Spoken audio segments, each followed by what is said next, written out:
you very much, Omoye's Corner. Thanks for joining us. I would like to hear from you. Go ahead. Thank you.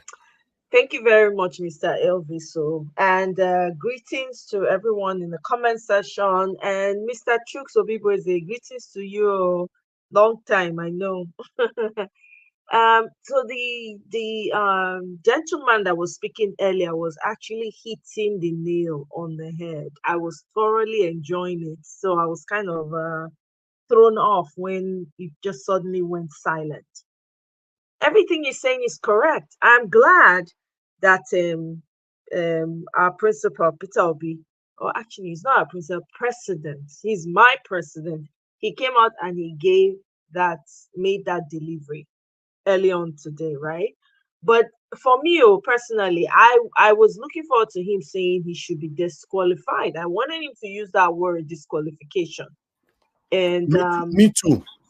I wanted it. That's the only part that I wasn't satisfied with. Like, come on, Nigeria is already sinking. We're already deep down in the ocean. What else is there? What's the worst that can happen beyond this? Every day we're literally watching Nigeria go further, deeper and deeper into the ocean. Let's just throw everything in, So that's the only part. And I, understand, because I read some comments somewhere and some people were saying, he's trying to whatever. Like they've been looking for ways to hold him and find ways to. Do you know if he mentioned that word today, disqualified, Peter Obi would have been already arrested by now. Exactly. So I thought about it again. I said that's true, because anything he does, especially because of the fact that he's from the East again, everything else, because they don't watch and sings. So to that extent, I was like, okay, well, maybe, but everybody ought to be outraged by the fact that you have a forger in office, everybody ought to be outraged. It's not even something that, we should all expect only Peter Obi to be doing. That's the truth. If Nigeria is a normal place, nobody's supposed to go work anymore. Nobody's supposed to go market anymore. Everybody's supposed to streets. If to say Nigeria is a normal place, and of course, the BBC is a paid media house, and I'm glad what they're doing with the people behind the BBC that were writing and saying that there's no evidence that this man forged it. Are you kidding me? Are you guys kidding? So do you want to blindfold the people and make them deaf and dumb so that they will not know what's going on? And of course, they're trying to, I think they've submitted the media bill. This morning, I read it somewhere. Like, they've submitted a media bill. They're trying to gag everyone. Well, they can't gag social media because whether they like it or not, how many people from Nigeria they even get lights enough to come social media to do what they do? Most of them are generator, and are for those who fear for them, But it's just so painful to watch how Nigeria is just sinking further and further into the abyss. And you see all these so-called people that are supposed to be the elders coming out and falling on their tongues like cabin biscuits, one after the other. See, Agbako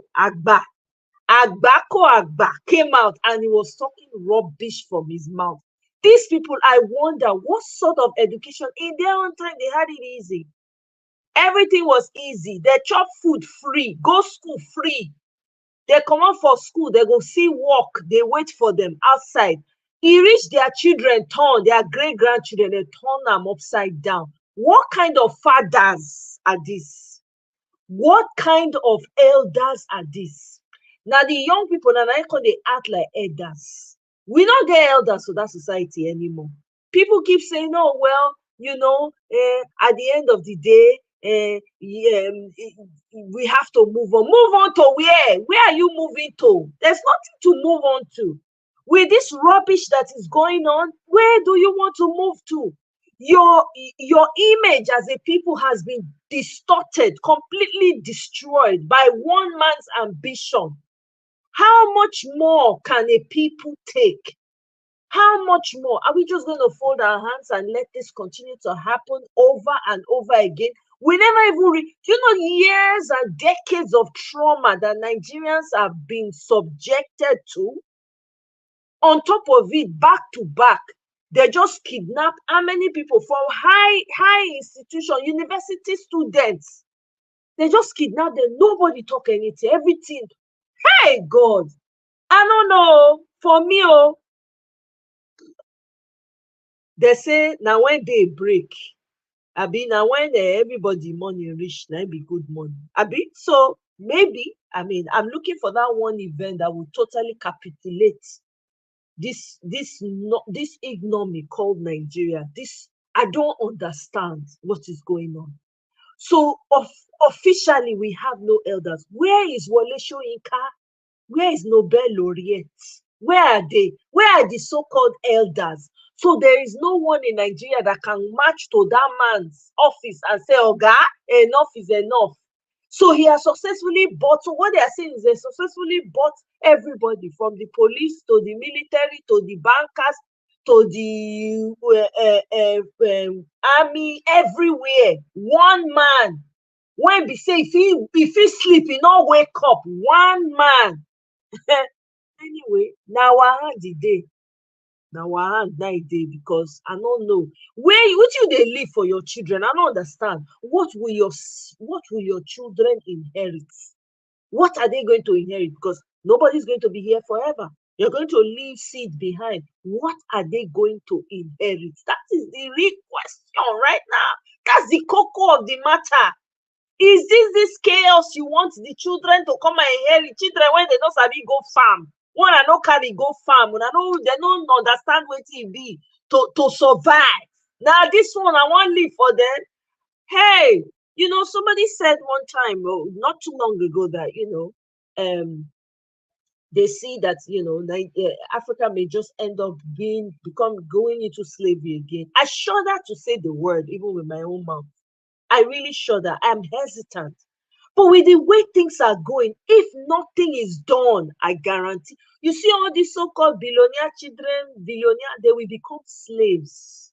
They will become slaves until everybody shuts this system down, because there is nothing working. Nothing.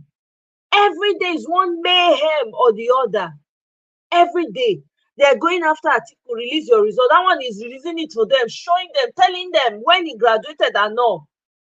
Instead of them to use the same energy to go and be holding their own Baba, to hold their Baba accountable, they are not doing it, because all they think about is money, greed, selfishness, gluttony, that will definitely swallow all of them up. It's a shame, oh, it's a real. In fact, anytime I wake up to Nigeria, see, they turn my stomach. But just let person do. We not keep quiet. We have to be shouting. Maybe one day people will wake up and say enough is enough and just tear their cloth and enter street. Perhaps, maybe with this talkie, something will trigger something, because it's time for everywhere to okuwato, everybody was there.